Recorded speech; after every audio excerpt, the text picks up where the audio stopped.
또 주님과 함께 그리고 성도들과 더불어 이렇게 믿음으로 살려고 하는 결단을 갖게 하신 하나님께 감사합니다.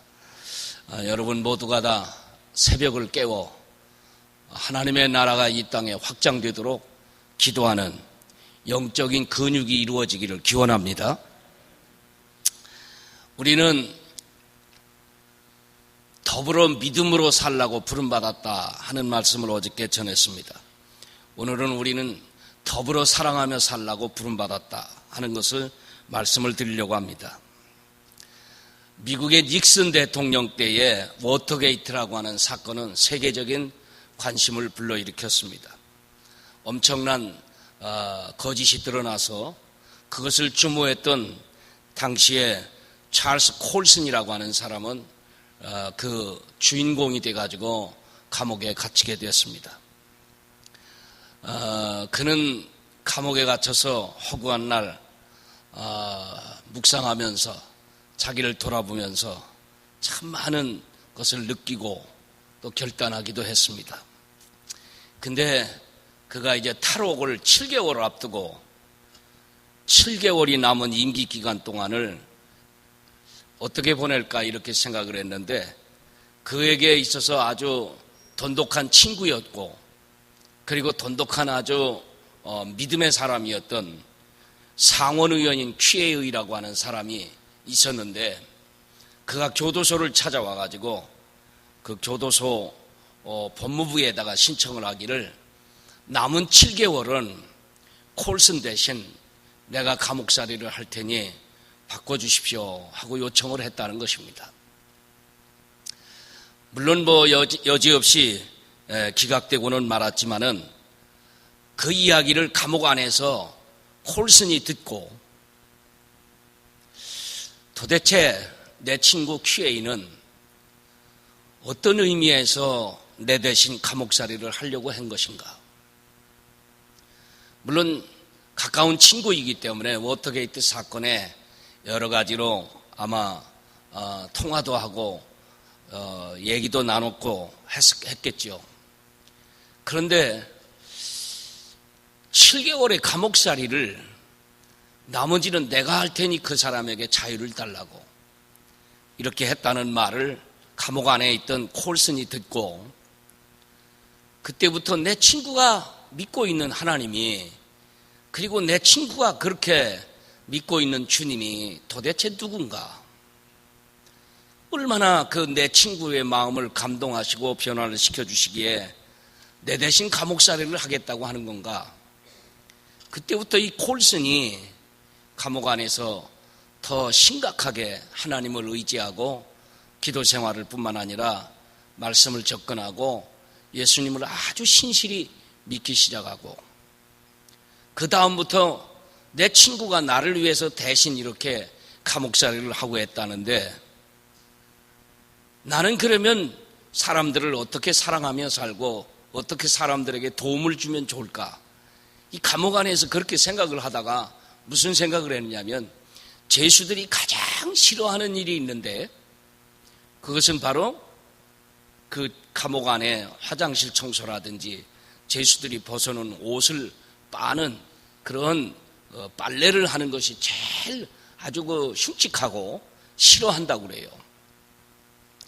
근데 이제 이 콜슨이 그 다음부터 죄수들의 옷을 빨아주며 빨래를 자기가 담당하고 남들이 하기 싫은 일을 다 주섬주섬 자기 친구는 나를 위해서 감옥에 대신 갇히기를 원했는데 나도 그렇게 해야 되겠다고 그래가지고 빨래를 하기 시작했다고 그래요.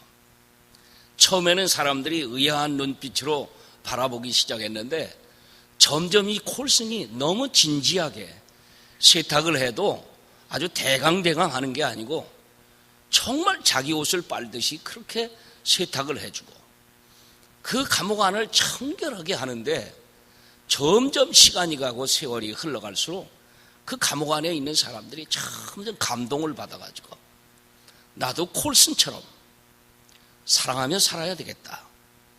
그런 생각을 했다는 것입니다. 나중에 이 콜슨이 자서전을 썼는데 그 자서전에 이런 글이 있습니다. 평생 집안에서 손가락 하나 까딱하지 않던 나는 내 친구에 의해서 변화를 받아 가장 낮고 천한 교도소 안에 있는 흉측한 죄수들을 사랑하기 시작하였으며 인생의 진정한 행복이 그들을 섬김을 통해서 발견하기 시작했다. 그리고 그는 나중에 유명한 교도소 선교회라고 하는 선교회를 꾸며서 추록을 한 뒤에는 이 죄수들을 섬기는 아주 훌륭한 전도자가 되었습니다. 세상에서 가장 아름답고 값진 것은 사랑입니다. 물론 우리가 하나님도 사랑해야 되고 이웃도 사랑해야 되고 하지만은 정말 우리가 이 사랑을 계속 실천한다는 것은 성령이 우리와 함께 하시고 우리를 늘 붙들어 주실 때만이 가능한 일입니다. 그 간호사들이 참 날마다 환자들과 시달리는 것은 짜증나는 일이고 또 의사들이 정상적이지 않은 병자들을 늘 자기 앞에 두고 그들을 다룬다는 것은 참 고통스러운 일입니다. 그런데 그 의사나 환자 중에서도 아주 유별나게 친절하고 유별나게 가장 어려운 일들을 돌보는 간호사들이 있다는 것입니다. 근데 그들의 심성을 보면은 대개 아주 그 환자들을 진지하게 자기 몸처럼 사랑하는 사람들인데 그들을 보면은 대개 예수 그리스도를 믿는 믿음의 사람이라는 것입니다.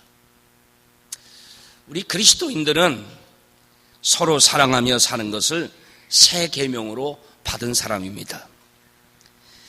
요한일서 4장 지금 읽은 말씀 속에 사랑하는 자는 하나님을 알고 사랑하지 않는 자는 하나님을 알지 못하느니라.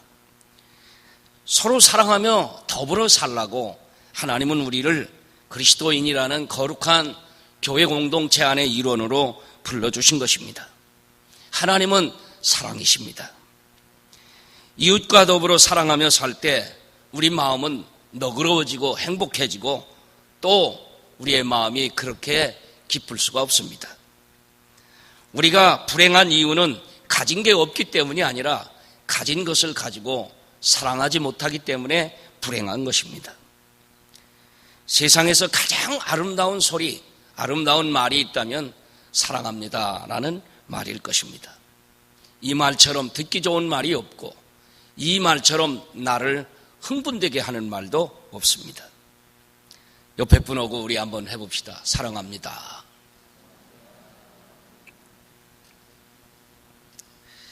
에베소서 4장 29절에 무릇 더러운 말은 너희 입 밖에도 내지 말고 오직 덕을 세우는데 소용되는 대로 선한 말을 하여 듣는 자들에게 은혜를 끼치게 하라고 했습니다. 드러문 헨리라고 하는 사람은 이 세상에서 최대의 것은 사랑이라고 말했습니다. 골로새서 3장 14절에 사랑은 온전하게 매는 띠라고 했고 고린도전서 12장에 내가 제일 좋은 은사를 소개해 줄 테니 들으라고 하면서 고린도전서 13장에서 사랑을 논했습니다. 사랑은 방언도 거치고 사랑은 수많은 신유나 능력을 행하던 믿음도 넘어서 영원히 있는 것이라고 바울은 우리에게 가르치고 있습니다. 사실 방언은 세상에서 끝납니다. 또 능력을 행하는 것도 세상이면 끝납니다. 수많은 병자를 고치고 귀신을 내쫓는 일도 세상 일에서는 끝납니다. 그러나 천국에서까지 영원히 남아있는 것은 사랑밖에는 없습니다. 그렇기 때문에 믿음과 소망과 사랑 중에 제일은 사랑이라고 말씀하고 있습니다. 프랑스의 유명한 황제 루이 9세는 나중에 성 루이스라고 하는 명칭이 붙었습니다.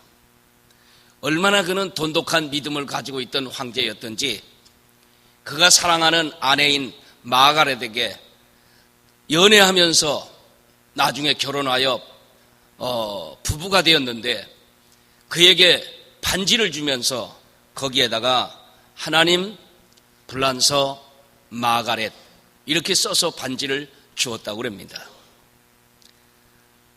이게 무슨 뜻이냐고 물었더니 그는 대답하기를 나의 사전에는 하나님을 사랑하는 것, 그리고 불란서를 사랑하는 것, 그리고 마가렛 당신을 사랑하는 것밖에는 없다고 말했습니다.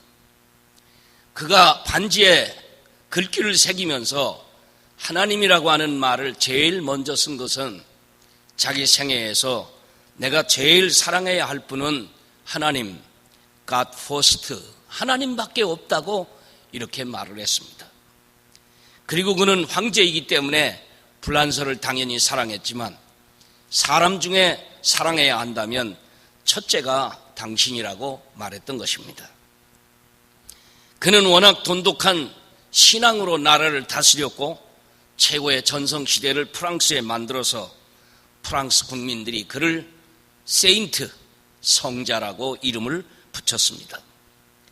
사랑하되 말로만이 행한 것이 아니라 행함과 진실함으로 사랑하라고 말씀하신 요한일서 3장 18절처럼 이 루이스 9세는 정말 하나님을 사랑하되 몸으로 사랑했고 물질로 사랑했고 자기 시간 전체를 들여서 사랑했습니다. 아무리 바쁜 집무 시간이 있어도 예배는 빠지지 않았고 어떤 급한 일이 있어도 하나님을 먼저 찾는 기도를 소홀히 한 적이 없다는 것입니다. 그렇기 때문에 그의 생애에서 나의 첫째는 하나님이시다라고 언제고 말했다는 것입니다. 그는 틀림없이 장관이나 강요들이나 모든 사람들 앞에서도 언제고 하나님을 찾으며 하나님을 기쁘시게 하는 프랑스를 만들자고 호소하였던 것입니다. 진실한 마음에서 나오는 신앙인은 그 몸에 하나님이 배어 있습니다. 그리고 그의 언어 속에서도 보면 하나님이 언제고 튀쳐나오는 것입니다. 그리고 하나님을 진심으로 사랑하는 사람들에게 찾을 수 있는 것은 물질을 드리는 것입니다. 시간을 드리고 몸을 드리고 언제든지 물질을 들여가며 하나님을 사랑하는 이 모습은 그가 사랑한다는 말이 공수표가 아니구나 하는 증거이기도 한 것입니다. 여러분, 우리는 하나님을 진심으로 사랑하라고 부름받은 줄로 믿으시기를 축원합니다. 하나님이 우리를 선택하시는 것은 우리를 통해서 찬송도 받으시고 우리를 통해서 그와 함께 교제하며 교통하며 살라고 하나님의 속성을 우리에게 넣어주시고 그 형상대로 창조하신 것입니다. 나의 생애, 오늘 우리가 결단해야 하는 것은 하루에 일어나서도 첫 번째 불려지는 이름은 하나님이어야 합니다. 그리고 오늘도 여러분이 하루 종일 직장이나 가정이나 사회에서 일을 할지라도 여러분의 몸에 배어있는 그 하나님을 결코 떠나는 일이 없도록 우리의 중심을 하나님께로 모두어가는 삶이 되어지기를 주의 이름으로 축원합니다. 아울러 우리는 형제를 사랑해야 하는 것입니다. 예수님도 우리에게 세 계명을 주시면서 하나님을 사랑하고 내 이웃을 내 몸과 같이 사랑하라고 말씀하셨습니다. 어떻게 보면은 우리는 더불어 살아가야지 나 혼자 살아가는 것은 그것은 신앙이 아니다고 말할 수 있습니다. 더불어 사랑하며 더불어 함께 살려고 더불어 웃으며 더불어 기쁨과 슬픔을 나누려고 하는 그런 자체가 바로 신앙이라는 것입니다. 먼저 남에게 좋은 것을 주려는 마음에서 하루를 출발해야 되고 오늘도 어떻게 나를 만나는 사람들에게 기쁨을 줄까 하는 생각을 가지고 하루를 살아간다면 우리 사회는 점점 더 맑은 사회, 깨끗한 사회, 아름다운 사회로 바뀔 것입니다. 하루에 한 가지 선행을 행하자 하는 1일 1선이라고 하는 운동도 있었고 모든 사람을 만나면 무조건 우리가 웃음으로 사람을 미소로 대하자 하는 미소 운동도 전개한 적이 있습니다. 베드로전서 4장 7절로 8절에 만물의 마지막이 가까웠으니 그러므로 너희는 정신을 차리고 근신하여 기도해라. 무엇보다도 열심히 서로 사랑할지니 사랑은 허다한 죄를 덮느니라. 아멘. 더불어 사랑하되 열심히 사랑하여야 한다고 말씀했습니다. 1950년대 한국에 와서 복음을 전했던 세브란스 의전의 스코필드 박사라는 이는 3.1운동이 전개되면서 많은 조선인들이 MA 일제의 감옥에 갇히고 많은 형을 받았습니다.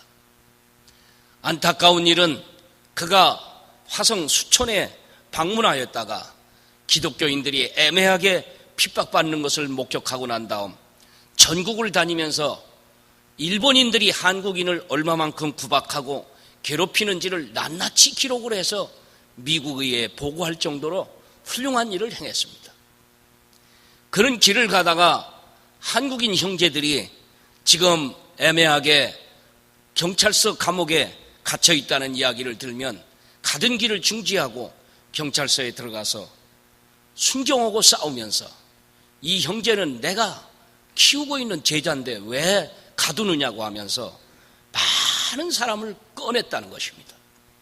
그뿐만 아니라 여학생들은 이 친구는 우리 집에서 일하는 가정주부 식모였는데 왜 이 학생이 여기에 와 있냐고, 얼마나 훌륭한 애국자고 훌륭한 사람인데 왜 이 사람들을 가두느냐고.